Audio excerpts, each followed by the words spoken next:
Good job, guys. Good job. Yes. Very nice. And Yes. right now we're going to introduce our first guest, who is the brand spanking new commissioner in Lee County. And, of course, he was standing there waiting for us to put him on the show. And then as soon as I get ready to introduce him, Jackie steals him from us. And Jackie and Scott are here, too. But Jackie steals him from us and starts chatting with him. It's so weird. I've never seen Jackie outgoing. Yeah, no, she needs to work on that a little bit. She's such an introvert. Right, she's right. such an introvert. She's a Leo, so of course. Ray Sandelli is the brand new. Yes, I know you are. Come on down, Ray. Come on down. Oh, the brand new county commissioner, brand new, spanking new Lee County commissioner.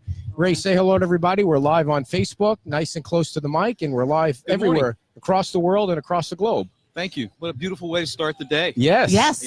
Yes. So, Ray, there's so much to talk about, and the first experience it seems like that you have since you were appointed by the governor is a hurricane. I saw you yesterday at the press conference where they had all the executives up there, and it had to be like overwhelming. You get thrown into office, and the first thing we have to deal with is, well, you know what I mean, is a gigantic hurricane coming our way. What was that like yesterday? Well, I mean, it's certainly not about me, and I mean, it's about us collectively, and so.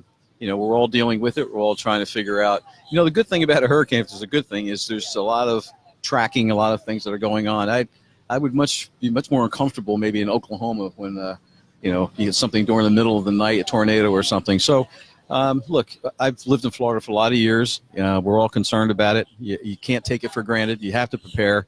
And I think the county, the cities have all done a great job of making people aware and don't get complacent.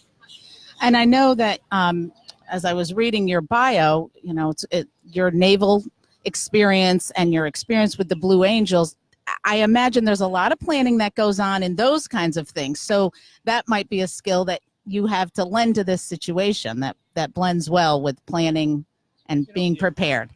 What I want to say is you go right to the conclusion. You save the Blue Angels for the last. They're like the grand finale. You go right into the Blue Angels. You can't start about how he got elected and things like that. Well, you go right into the Blue Angels. I'm listening to what sounds he's just like saying. home. Yeah, I told you, right? Do you want to answer that one?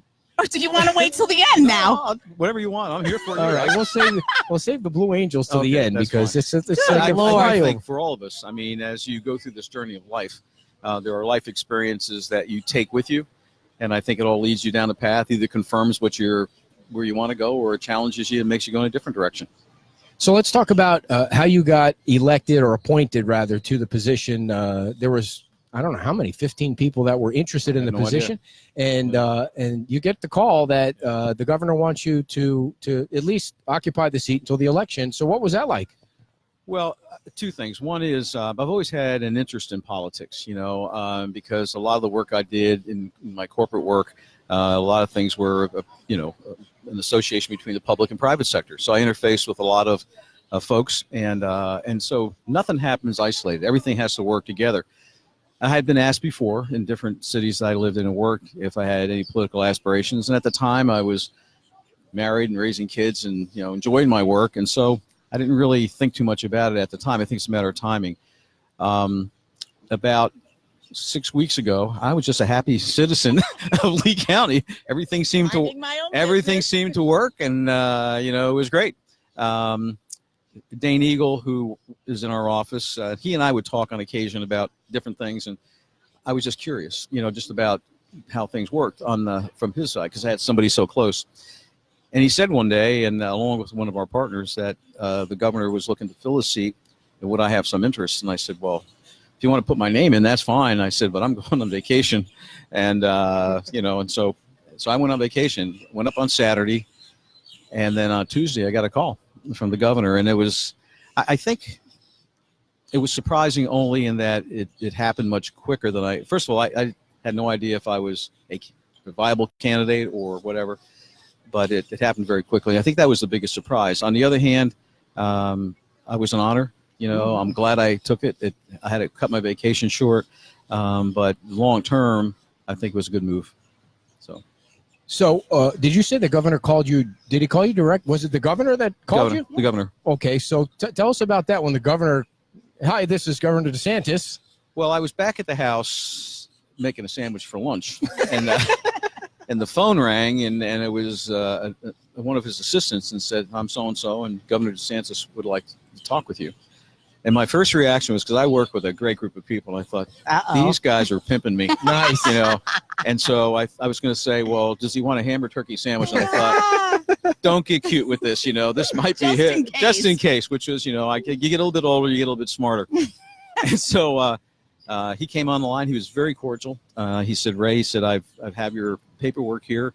I think you're the guy, and would you consider this? And I said, I'd be honored. I said, but I need to talk to my family, and I need to talk with the guys I work with. And if they give me the go-ahead, then I'm good. So what's it like to say to the governor, I'm not really sure, let me get back to you? Did you give him 24 hours, or he say? No, he gave me 24 hours. Okay, he gave you 24 hours. I guess. No, he did. He said, look, I respect that, and if you can get back to me, in either Wednesday or Thursday, that would be great. And so I talked to my family a lot. The group part was at the shore, that's which we call it in Jersey. That's right. And I talked to our guys that I work with. They were all very encouraging. So I was able to get back to him the next day. And then Thursday, Chief of Staff called and said he would like to announce it today. And I was like, whoa, And At this time, were you still in New Jersey, or I were was you still back in home? New Jersey. Wow. And then I had to start. I said, well, can I finish my vacation? That was not an option. Nope. So you have to make a decision. And I will tell you, coming back a little bit early, so I missed the family and I missed that time, because that's a really important time to us. It gave me at least a few days to start getting my thoughts together. And I will tell you, the staff at Lee County has been nothing short of a miracle. They get me up to speed very quickly. They're patient. They answer a lot of questions. I have a lot of questions. So the ramp up time has been great, but you've got the resources around it, as in any good team. And it works. So you get to the county, I don't know if it's the first commission meeting or the second commission meeting, and all of a sudden you find out that you're in the chair where, as the rotation for the chairman comes up, you're next to be the chairman of the commission after like one meeting. Yeah, Frank Mann brought that up. I can't believe you didn't take it. Why didn't you just take it? I'm here the first day. I'm going to be the chairman of the board.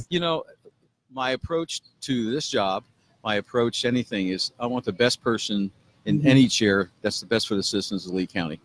And, I've been fortunate in my life to have a few titles and a few different things. But, and Frank he leans over and he says something like, young Mr. Commissioner, what you just said. And I had to pause for a second, because now I'm on the spot, so to speak.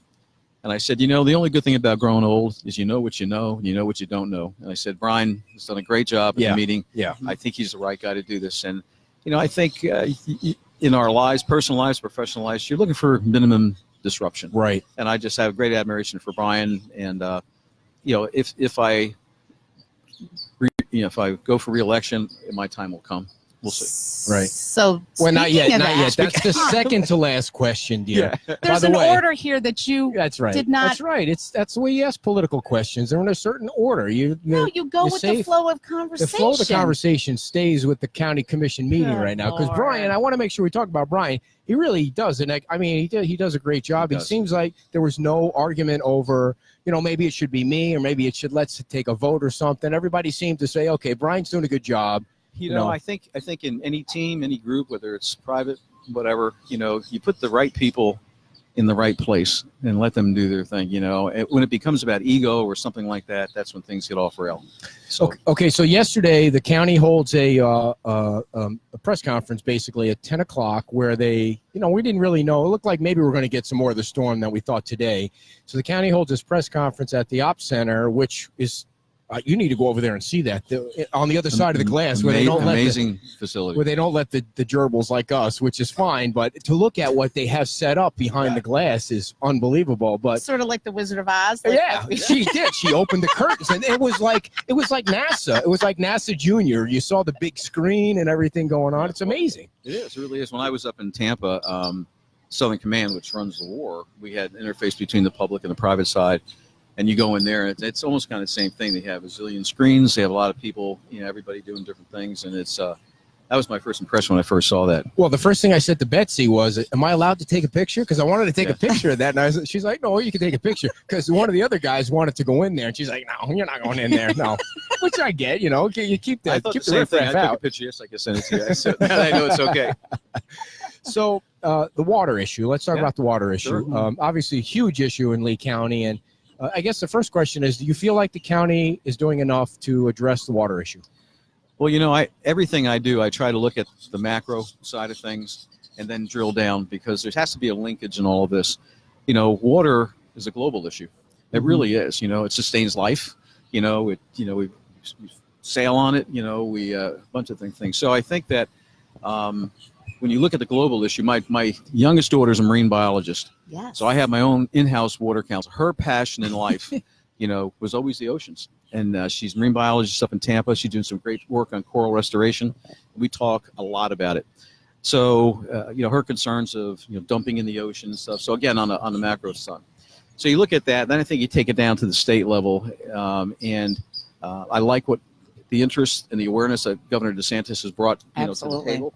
And again, this goes to alignment. When everybody starts getting lined up, we may differ on certain things, but when we get the alignment, then I think you can have a conversation, things get done. So you go from the governor's position, you take it down to the county. I can tell you it's top of mind with the guys that I sit with all the time. I met with all the mayors. It's top of mind for them. And I think the water summit, I wish I could have stayed. We had a zoning meeting that day. But when you get awareness, again, from that global piece down to the people on the ground, then I think it's that we have an opportunity to do things. So is it important to us? Absolutely, whether it's professionally or personally. No, I don't want to mess up your flow of conversation. Ray, what water issue? What issues are you passionate about? I think that passion for me is quality of life. I get up every day, open my eyes. I thank God I got another day. I try to go in each day with a positive attitude, and work with people who have the same thing. So I think that's probably the biggest thing for me. I'm passionate about. I love the water. I grew up surfing. I was pretty good on a surfboard. I got this little scar from surfing in the storm one time. I've been to kiteboarding camp, in Hatteras. I've been stand-up paddleboard, all those things. So I love the water. I'm passionate about that. I love the bike. I ride every morning. And so I didn't this morning, but I was coming up here. And how far do you ride? Not far, 10 miles, 10, 12 miles in the morning. On a road bike or I have a mountain crossover bike? Okay. I have a road bike, a Scott, but I have a Trek crossover. So you're on the sidewalk a lot too? I stay kind of within our community, and because it's usually dark when I'm out there. I have some lights on the bike and everything, but it just gets me started, and I look forward, then the sun starts coming up. Nice. And it's pretty cool. So go ahead. No. Go right ahead now. What do you think are some of the big issues facing the county outside the water issue? Well, we're a state of in-migration, and I'm welcoming, because I moved from somewhere else, to Florida. So I think the first thing is we're a state of in-migration. How do we manage growth? And I think that's always a challenge. I lived in Seattle. I lived in Cincinnati. So I've seen the West Coast, the Mid Coast. I came down from Tampa, and I've seen cities grow and deal with that before, and it gives me some perspective. But I think how we handle in-migration, how we welcome people, how we put people to work, and make them feel part of the community is a big thing. So I think that's a challenge. I think that our schools are very important to me. You can welcome people in, and how do you find the right opportunity? I think there's so much unlocked potential. It's incredible. And one passion of mine, which goes into that question, is how do we create a pathway for the trades? And I had an idea that I proposed to somebody a few months ago. You have great people that are carpenters and plumbers and do the stuff that we need to do every day. What's their pathway after that? Some will stay there, thank God. Others may move in, like go to the commercial real estate side. They may want to move into being a property manager on a commercial property. And if they do that, they may move up to be an asset manager. I ran the graduate program at the University of Florida in real estate. Who wants to be a developer? Everybody raise their hand. Who wants to be a broker? Everybody raise their hands. Who wants to go into property management? Not a lot of things. But however, when you take a commercial building, if that building is running well, just kind of like I felt Lee County was, then everything's good. When something goes wrong, the elevators go down, the power goes off, it hurts people. So we need those people every day. And I think if we can create a pathway for them, boy, it unlocks incredible potential. So are you worried at all that there's going to be a problem with the housing? I mean, the housing around Lee County it's going up like crazy. I mean, at some point, it seems like we're almost headed for the same thing we saw in 2008 and 2009. Is it growing too fast? Well, as you have this in-migration, you're going to have to provide housing at a variety of different levels. I do think because we're a smaller market, I think that we have some great builders here. These are people that look very carefully how they dissect the market. What's the need? What's the price point? Where can we build? How's the transportation linkage hook up and everything? So I think we've got a great group of builders who look very carefully. This is not a market where you can make a lot of big mistakes. I think the other thing too is that the finance. What do you mean by that? Well, I mean, I think there were times in real estate where money was just too free. Mm-hmm. And people could go out, and it had nothing to do with what it costs to do something. It costs how much money can they take out of the property. We did when I was up in Tampa on the Downtown Partnership, we did the Rampello School downtown, which was a fabulous addition to downtown. But you know what? Teachers couldn't afford to live there. The first responders couldn't live there. So we went through some different steps to help alleviate, downtown, and downtown Tampa's become great. So I think that, I'm not concerned as long as we have that supply. It's all supply and demand. We all took Economics 101. As long as supply and demand stays in flux, we're in good shape. And I was wondering, what about the balance between development and conservation, and Sure. and making that a symbiotic relationship? Well, I'm a huge fan of green space. And I was talking about biking before. Up in Tampa, there's a place called, and we have great parks down here, but there was a place called Flatwoods Park, and it was a few miles from my house. And you could go in and park, and it had, I think, an 8-mile loop and a few spurs off that. And it was bordered by Bruce B. Downs and I-75, two heavily trafficked arteries. But you could go back there and stop at a water station, and you couldn't hear a sound. Nice. I used to sit back there sometimes and go, let me hear a cricket or something, So my point is, I think we can integrate conservation land, some of which hopefully we can use, for personal use, and the growth of the community. And I think when those things interact, people aren't necessarily getting in their car and traveling somewhere. They can bike. I used to bike to the park. And so there's an integration piece that fits for everything. But green space is incredibly important. And I think all of us would probably agree. If you look at downtown's Tampa, the best addition they made was a ring of parks and stuff all the way around downtown. Right. Do you think Lee County can do a better job for bikers? I'm not saying it's an unfriendly bike county. It certainly isn't. I mean, I bike every weekend, and I don't feel unsafe. But, I mean, people unfortunately, they do get killed in Lee County. And can it be safer? Is there a way to do what you're saying they did in Tampa? Well, I think there's a certain amount that the county can do. I think there's a certain amount we can do as bikers, to be careful. The challenge I think we have is obviously we're a seasonal community in a lot of ways.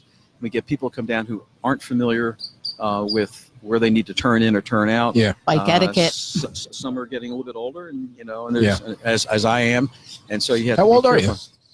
He just had a birthday. He's 71. A Leo. Yeah. Nice. 71. When was great. your birthday? August 9th? I'm a Leo. How many August push-ups did you do last night? Huh? You said you were doing some push-ups Not last enough night. to look like you. I told my wife when I went home yesterday, I said, hey, I met Ed. He goes, nice guy. I said, yeah, he seems like a nice guy. So he's got some serious guns on him. So Well, I can't do enough. I'm working toward Kevin Ruane guns, so that might take me a couple of years. Yeah. So go ahead. No, it's time to ask your question No. about the Blue Angels. Talk about your time. Yes. No, you're not going to let me go. So talk about your time in the military and what that gave you that you think you're going to use in this position. Well, the only thing I ever wanted to do when I was growing up was fly. I mean, that was my passion early on, just like my daughter's is for the oceans. And I worked at airports. I pumped gas. I washed airplanes. If somebody would take me around the pattern once. I went to college. I met a few people that were doing some flying. So I got a part-time job, and I started taking flying lessons. I think my father would have wished that I was paying for school a little bit more than taking flying lessons. But that's what I wanted to do. 2 weeks after I graduated, I was in Pensacola, Florida, looking at these beautiful beaches in the Gulf of Mexico, and I started, the flight program, in the Navy. And I was kind of living the dream. Yeah. Like Top Gun. Well, whatever. I can tell you a few stories that can prove to you I was in Top Gun. But I was everything I wanted. Quick story. We came back from our first deployment. We were gone for 7 months. had the bands there and everything. And a young kid ran back. We all looked the same. We had gray jets and green flight suits. Young kid ran down. He grabbed my leg. And he looked up. He said, "Are you my dad?" Aww. And I said, "No. Who's your dad?" And pointed him out.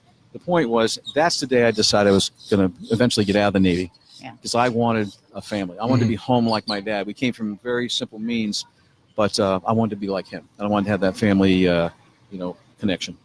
So I did one tour as an instructor, and then I was fortunate enough to get selected by the Blues, and that was a whole different world.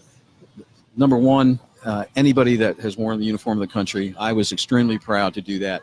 That was one aspect. My roommate was a lot smarter than me, and he went to test pilot school and did different things. But it's a real true brotherhood. You live together, and there's a lot of people that can fly airplanes, really well. But also part of what we did, we went to schools and hospitals and tried to inspire young people, in that respect. And that was probably the most rewarding part of it. We get together every 5 years. Wow. The stories get better, and I'm going to speak the other night. People always say, "Can you wear your flight suit?" I go, "Wait a minute. That was 40 years and 40 pounds ago. I can bring the helmet, and I think I can still squeeze into that." But do you guys meet different places in the country? No, we usually have a reunion in Pensacola. That's where that's where the team is based, and so we usually get together there. And we have a reunion every 5 years. Although the end of the season is coming up in November. That's when the current team finishes their season. They introduce the new members, and it's always kind of fun to see that. Do you think that the younger generation is as inspired to get into the military as perhaps previous years? Politics really play such a sometimes nasty role on the way they not only politics but the media, on the way that the armed forces are portrayed. Do you think that people really want to go in and serve in the way that you did? Well, I think I was in during a tough time. I was in during the Vietnam era, and I did not go to Vietnam, although I deployed twice. It was a tough time to be able to come home. I had lost a number of friends, and to see them come home and be disrespected. They either volunteered or were drafted. They made the sacrifice, some the ultimate sacrifice, and there was a lot of animosity when they came home, and that was hard to see. I do think there's been a big change today with the respect that they have. And when we talk about the military, I go down the line from the military and down the line, but first responders, they are critical to everyday life and safety here, down to the teachers who, I look at the people that have an impact, are willing to sacrifice and have an impact on other people's lives. And that, to me, I think we misuse the term heroes way too often. Those are my heroes. But to the question again, do you think that the kids coming out of high school and the young kids want to go into the military to serve as much as after I understand the Vietnam era part, but there was a time there were people who wanted to get in and they were ready to fight. And now, do you think it's the same way? I'm on the nomination committee for Congressman Rooney, and we interview the kids that want to go to the academies. These are bright, smart people. Not all of them are going to go.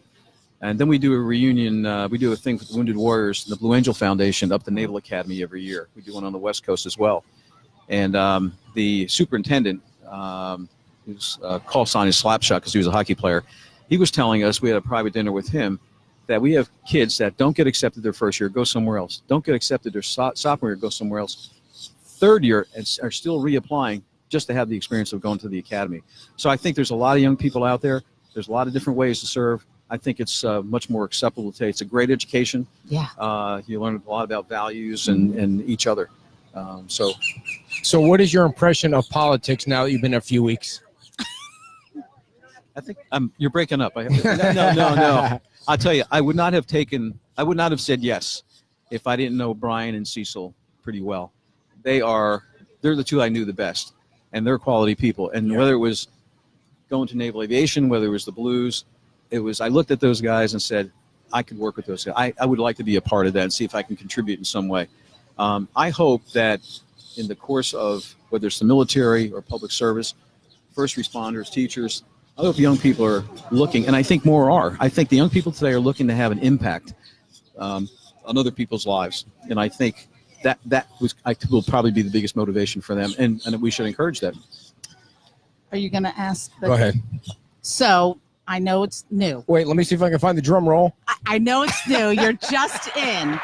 And I know you're going to get asked this question a million times. Let me guess already. what that question is. Let me guess. Yes. So What Because about? you have to start soon if you're going to get in. So Well, feel yes. free to announce it here. Look in the That's what I crowd. was gonna say. Yes. I- So what is your plan? I will look at the monitor and say I'm seriously considering it. Very nice. But here's the thing: it goes back to different Family. stages in life. You just can't jump into something. You have to Mhm. understand it. How do you? Would I be the right person? Would I enjoy it? Does it balance with my family? Can I contribute to Lee County? So it was, I was asked that day too. I know. Oh, so congratulations! You're going to run again. It was like, of course. I have mean, to that's find the out where first the building question we all is, want to know. and important things like where's the restroom, things like that. Yeah. Nice Nice. restrooms, by the way, in the op center too. By the way, I mean, very nice. So I will tell you, I've been encouraged. It's been what I liked when I was up in Tampa. I was very involved with the downtown partnership, the Rotary Club. I felt invested in the city. Coming down here takes a little bit longer. This has been like a shot of adrenaline. So you upload very quickly, and I like what I see. And so, but I will lay it out, and you're exactly right. Probably within the next 30 days to make a decision. Well, we want to know for sure if you do, so we could help out. I mean, for sure. we love you, man, for coming on. And by the way, My pleasure. this, I know they can't see it on the screen, but this is a brand new piece of equipment we have Nice. here. You could take calls, but we're not gonna take any calls. Can you call the governor for us? I mean, if you have his phone, maybe we could pipe him through just to You tell know- you what a great job you're doing. I mean, you have his You cell know, phone, right? He called you. Like I said, as you get older, you know what to do and what not to do. And Ah. I think he's probably a pretty busy guy right now, On worrying about the Saturday. state. Oh, that's some No, no, storm no. going on. There's some storm That going little on, thing. and I'll defer to his discretion. Okay. Stuff like that. Well, I'll that let him would know be you great. asked. That would be great if we could get him on at some point, maybe when there's Yeah. not a storm going on. But Right. Ray, thanks so much, and It thank was truly. you. I couldn't think of a nicer way to start the day. Thank and you. I'm going home to do more push-ups. Thanks a lot. My pleasure. Ray Sandelli, Thank you. everybody. Thank you so Lee County much. Commissioner. And dear, while you take care of that, I will take care of business